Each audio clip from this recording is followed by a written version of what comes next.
Alhamdulillah wa kafa wa salatu wa salam ala nabi al-Mustafa amma ba'd. Chaque année, à l'occasion de la naissance du prophète sallallahu alayhi wa sallam dans le mois de Rabi' al-Awwal, nous avons pris l'habitude de réserver à la personne du prophète sallallahu alayhi wa sallam une khutbah pour mettre en relief un aspect de sa personne sallallahu alayhi wa sallam, parce que sans lui, nous ne serions pas des musulmans.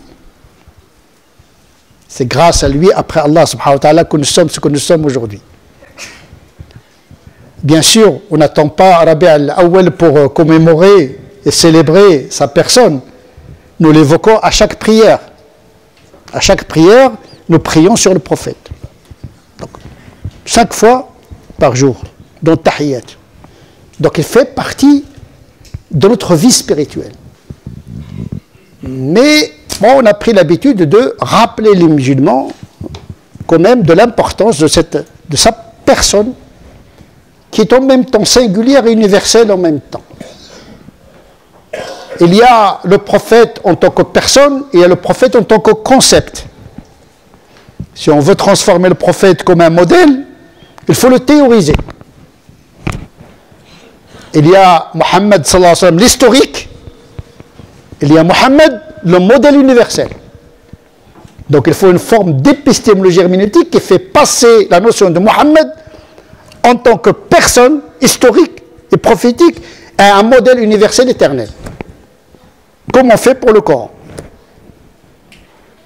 Il y a le singulier et dans le singulier, il y a l'universel. Et donc c'est comme cela qu'il faut parler de notre prophète sallallahu alayhi wa sallam pour qu'il soit intelligible, audible à nos enfants et à nos contemporains qui ne sont pas forcément des musulmans. Parce que la porte d'entrée à l'islam, c'est Mohammed sallallahu alayhi wa sallam. Sans lui, il n'y a pas de voie vers le Coran.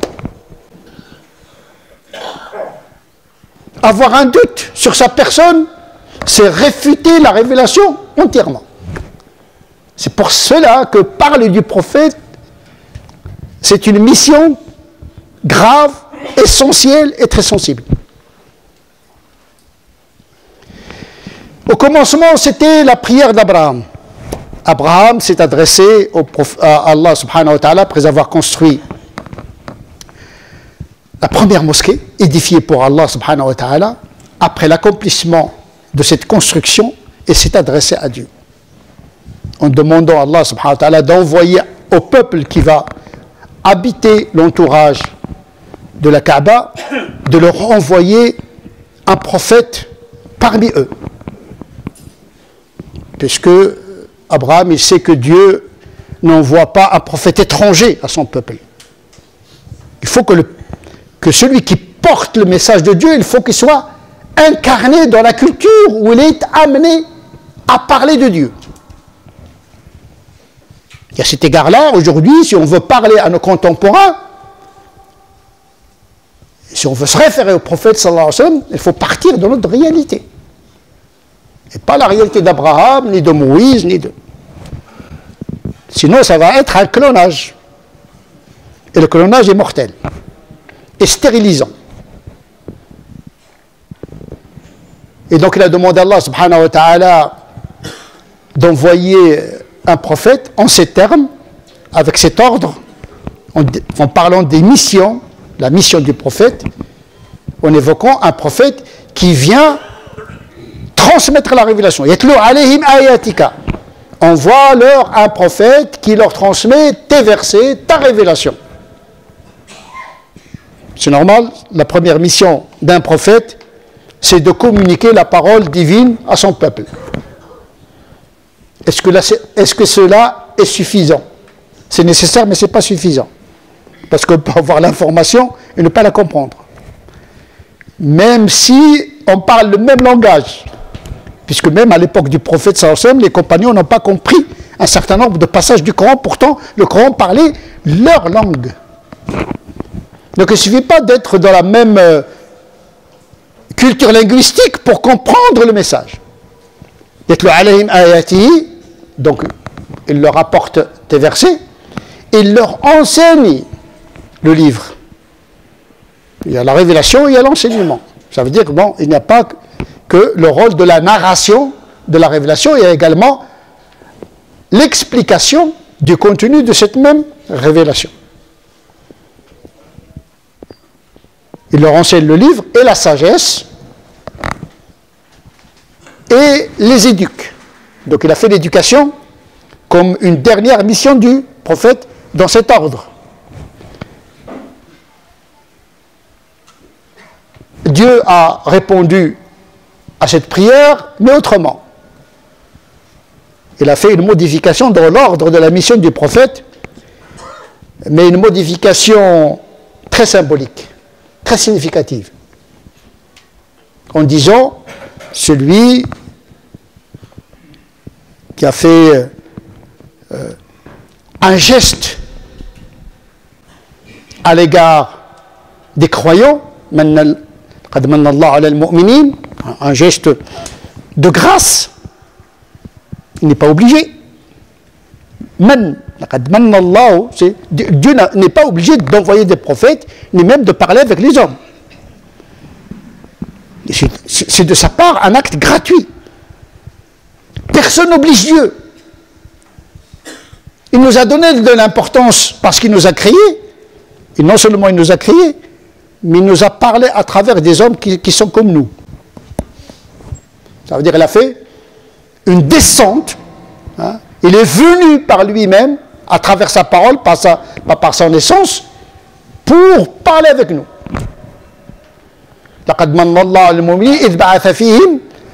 En suscitant un prophète parmi eux. Donc parmi eux, c'est très important, parmi eux.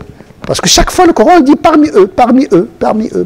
Pourquoi parmi eux, parmi eux? Pourquoi il dit Dieu a envoyé le prophète, comme ça, dans l'abstrait? Parce que tout message doit être incarné. Incarné, enveloppé dans une culture, dans une histoire. Sinon, c'est le totalitarisme, l'absolutisme.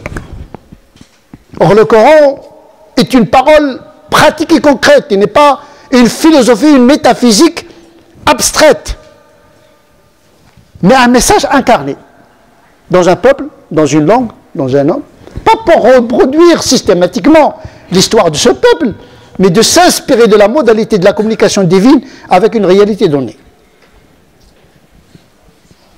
يعلمهم الكتاب والحكمة ويزكيهم, parce qu'Abraham il a dit tazkiya, l'éducation, c'est après l'enseignement du livre, de la sagesse, puis en dernier lieu, il les éduque. Le Coran il dit oui, j'accepte ta prière, mais pas dans cet ordre-là, parce qu'il y a une petite anomalie. C'est-à-dire comme quoi on peut faire même un prophète, il peut faire une très belle prière, mais n'est pas complète, parce qu'il manque de science. Quelle que soit la hauteur de prophète, il reste ignorant de beaucoup de choses.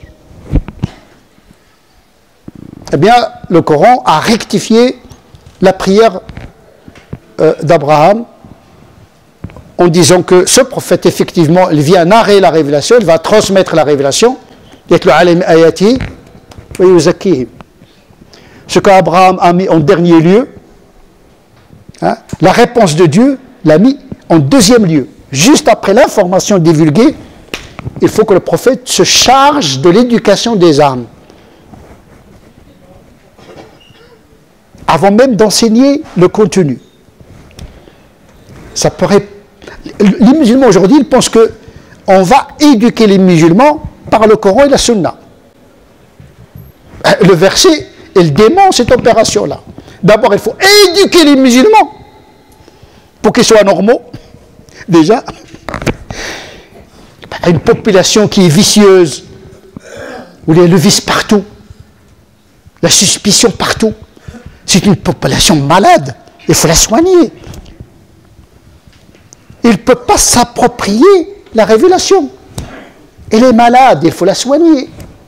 Il faut qu'elle redevienne normale.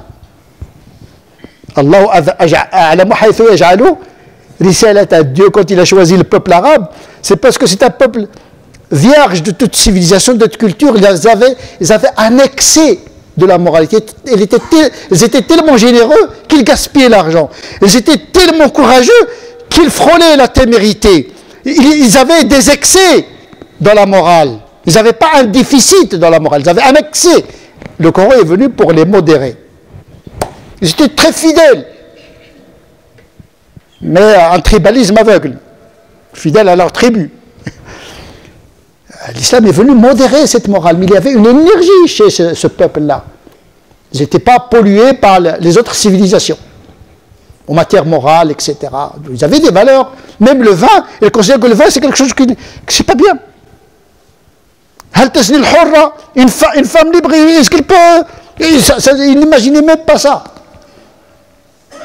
Donc, Dieu, quand il a choisi un peuple, il a choisi le moins mauvais, d'une certaine manière. Donc, cette révélation, aujourd'hui, s'il est communiqué à un peuple qui ne veut pas être prédisposé à recevoir la révélation, qu'est-ce qu'il va en faire? On le voit aujourd'hui. Beaucoup de fatawa, beaucoup de ulama, beaucoup de parlotes, mais rien ne change dans cette communauté. Parce qu'on n'a pas procédé par la préparation d'une génération pour pouvoir recevoir convenablement l'enseignement révélé. Et donc le Coran est venu rectifier la demande d'Abraham. Non, après la transmission de l'information révélée, qala Allah, qala Rasoul, mais avant d'enseigner, il faut d'abord éduquer les âmes et les esprits pour comprendre et mettre en pratique moralement, spirituellement, authentiquement la révélation. Il faut nettoyer le réceptacle. Et pour cela, il y a des méthodes universelles. Ça commence par l'enfance. Comment un enfant s'assoit, comment les règles de politesse, le respect, la dignité, sont des choses que l'islam n'a pas inventées. Le prophète était véridique avant qu'il soit prophète. Les Arabes, ils avaient de la morale avant que le Coran vienne conformer et modérer leur moralité. Et aujourd'hui, il y a un problème. C'est quoi ce problème? Et c'est un problème culturel. Ce n'est pas un problème religieux. Notre culture, elle est déficiente. Notre anthropologie n'est pas apte à recevoir complètement cette religion. Il y a un mélange de beaucoup de choses dans notre religiosité. Les zakihim, les purifier, les éduquer. Hein. Et on n'éduque pas par l'interdit. On ne commence pas par l'interdit. Parce que l'interdit, il suscite la transgression. Si l'homme, on lui interdit d'effriter des choses insignifiantes, plus on interdit, plus on nourrit la transgression. C'est pour cette raison que la religion commence d'abord par occuper l'esprit par des devoirs. Mon fils, tu dois faire ceci, tu dois faire le bien, etc. Il faut occuper l'esprit des enfants par une activité utile. Religieuse, sportive, intellectuelle. Il faut occuper, parce que l'âme, c'est comme un moulin, il tourne. Il faut l'occuper par quelque chose. Il ne faut pas interdire. L'interdiction vient après, pas avant. C'est pourquoi Arkan l'Islam, les 5 piliers, il n'y a pas d'interdit. Iqam al-salat, ita al-zakat, les piliers, c'est des devoirs. Il n'y a pas Arkan l'Islam, tarku zina. Ne pas forniquer, ce n'est pas un pilier de l'islam. C'est un commandement qui vient après les 5 piliers de l'islam. Lesquels 5 piliers de l'islam viennent après les piliers de la foi. Arkanul Iman. Et donc l'éducation d'abord, avant l'enseignement. Avec des techniques, bien sûr pédagogiques, parce que la pédagogie d'aujourd'hui, ce n'est pas la pédagogie à l'époque du prophète. Il y avait les codes culturels bien identifiés. Aujourd'hui, on doit introduire beaucoup d'éléments parce que nos enfants aujourd'hui, ils vivent dans un monde pluriel. Ils sont bombardés par le tsunami numérique. Ils sont harcelés. Et comment prendre en considération ce flot d'informations numériques qui pollue l'esprit et le cœur de nos jeunes? T'as beau lui dire, Dieu a dit, vous ouvrez TikTok, vous avez un qui psalmodie le Coran, et juste après, une danseuse de ventre. Pour ne pas dire autre chose. Une pollution visuelle, pollution auditive, pollution Comment tu vas mettre l'islam dans cet esprit pollué? Donc il faut prendre en considération l'environnement. Sinon, notre éducation va être à côté. Il ne suffit pas de dire Dieu il a dit, le prophète a dit, attention, etc. Il faut préparer l'enfant et le préserver. Pas en interdisant tout accès à l'information. C'est en lui donnant une éducation d'immunité. Il faut doper le système immunitaire chez lui et lui faire confiance. Parce que dès que vous doutez de vos enfants, vous les pourrissez. La confiance est une condition sine qua non dans l'éducation des enfants. Il faut responsabiliser les enfants. Lui faire confiance, parce que vous ne serez pas toujours là en train de le suivre matin, midi et soir. Le façade, aujourd'hui, le vice, les tentations, elles sont dans la poche de tout le monde. Il n'a même pas besoin d'aller faire des kilomètres pour rencontrer le façade. Il est disponible. Donc il ne faut pas croire qu'en citant des versets, en disant halal, haram, on va vraiment préparer une génération de musulmans utile pour l'humanité. Je ne pense pas. Parce que telle n'était pas la méthode coranique, parce que la méthode coranique elle commence d'abord par l'éducation, avant l'enseignement. C'est ce que rapporte d'ailleurs Jundub, un des compagnons du prophète. Il disait, nous étions avec le prophète, alors que nous étions des jeunes, dans la force de l'âge. On apprenait d'abord la foi, avant d'apprendre le Coran. La foi, c'est quoi? C'est le domaine des convictions, le domaine de la volonté, le domaine de la croyance, de travailler l'esprit, les convictions, aiguiser la volonté, aiguiser la croyance. Avant de passer à la prière, etc., il faut savoir ce qu'on fait d'abord, le sens. Il faut sculpter le sens avant de passer à l'action. Nous apprenions la foi avant le Coran. Vous vous rendez compte, aujourd'hui, qu'est-ce qu'on fait? C'est le contraire. Les enfants apprennent le Coran par cœur, etc. Mon fils, il apprend le Coran par cœur, il a appris 20 hizb, 30 hizb. Ce n'était pas la méthode du prophète, sallallahu alayhi wa sallam. D'avoir préservé la foi des enfants avant de leur donner le contenu de la révélation. Il y a même à une certaine époque où les pédagogues musulmans, au Moyen-Âge, se sont posé cette question. Est-ce qu'on doit apprendre d'abord le Coran par cœur ou bien apprendre les mathématiques? Vous vous rendez compte au Moyen-Âge? Parce que les mathématiques, elles développent l'intelligence, qui peut aiguiser la mémoire. Par contre, si on sature le cerveau par la mémoire, on peut inhiber l'élément de l'intelligence. Bon, c'était un débat. Déjà au Moyen-Âge, on commence par quoi? Par la mémorisation ou bien par la compréhension? Les pédagogues ne sont pas tous d'accord sur cela. En tout cas, les textes nous apprennent qu'avant l'enseignement du contenu du Coran et de la Sunna, il faut préparer pédagogiquement le croyant à recevoir convenablement le contenu. Et le compagnon de continuer, après avoir dit qu'ils apprenaient la foi avant le Coran, et de continuer, et qu'en ne lisant le Coran, notre foi augmente. C'est-à-dire que le Coran travaille sur une substance qui est déjà présente. Vous n'allez pas trouver dans le Coran, il faut une prédisposition. Il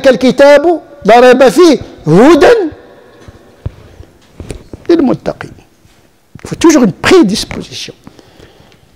Et donc, il y a la prédisposition, il leur enseigne le livre, et donc la fonction du prophète, ce n'est pas uniquement de transmettre un message, mais d'expliquer le message. Le Coran, le prophète sallallahu alayhi wa sallam n'est pas un simple messager. Il est le messager et le message en même temps. Parce que lui-même, il a incarné le message. Il a été une incarnation de la révélation. C'est un modèle concret, avec son tempérament, avec son caractère, avec sa culture. Et c'était un modèle incarné, on le voit. Pour nous, on ne voit pas le prophète. On n'a que des informations sur ses attitudes. Mais la distance entre lui et nous est une distance énorme. on a accès à la personne du prophète qu'à travers le scripturaire et l'interprétation. On a besoin des modèles, ici maintenant, des gens qui sont accessibles. Salihin, les gens qui sont justes, les ulama, etc. On a besoin de... Les gens qui vous parlent de Omar ibn Khattab, etc. C'est bien. Mais ça ne suscite pas à la piété, tant qu'on n'a pas des modèles incarnés. Tu peux dire, Rasoul, il a fait... Bon. Alors, Rasoul, Omar, etc. Même Omar, il a épuisé les compagnons. Même les compagnons n'étaient pas capables d'être comme Omar. Tu ne vas pas demander aux gens d'aujourd'hui d'être comme Omar, Abu Bakr, etc. D'abord, ce n'est pas dans le même monde, ce n'est pas dans la même culture. Vous amenez Omar ibn Khattab habiter avec nous ici en France, je suis sûr qu'il va perdre 75% de sa foi. Parce que les tentations auxquelles nous sommes confrontés, c'est incommensurable. Il faut que le modèle soit accessible. On ne parle pas d'Omar ibn Khattab. On ne parle pas d'Ali ibn Abi Talib. En tant que personne historique, oui, il reste d'une certaine manière des modèles. Mais tant que le modèle n'est pas incarné, il est très loin. C'est pourquoi il n'y a pas d'effet. T'as beau de parler d'Abu Dharr, des compagnons, etc. Tant qu'on ne voit pas l'Iswa, il faut qu'on le voit. Iswa. Les compagnons, regardez, voyez le prophète sallallahu alayhi wa sallam. Il était encore immobile. On a besoin de gens qui sont les meilleurs. On essaie un petit peu de copier le moins mauvais, quoi. On cherche le moins mauvais. Voilà. Il faut être modeste. On ne cherche pas des saints qui volent dans le ciel, qui marchent sur de l'eau, etc., le karamat, etc. On cherche des modèles accessibles. C'est pourquoi lorsque vous parlez avec vos enfants sur des modèles, il ne faut pas exagérer dans les modèles. Sinon, c'est la désespérance. Et c'est des faux modèles. Parce que le modèle doit être incarné. Le prophète était un modèle pour les compagnons qui vivaient comme lui. Ils s'habillaient comme lui, ils mangeaient comme lui. Ce n'est pas un modèle qui était... il n'était pas un ange, on le voyait, parfois il se mettait en colère, etc. Et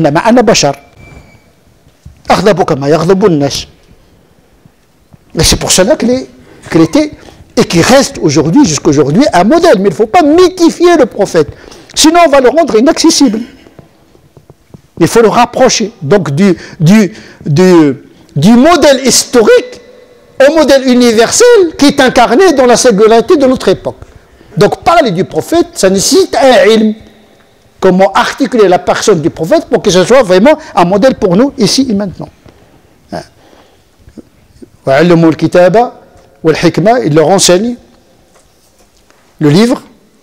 Lui-même, avant d'enseigner, il faut qu'il comprenne la révélation, parce que ce n'est pas évident.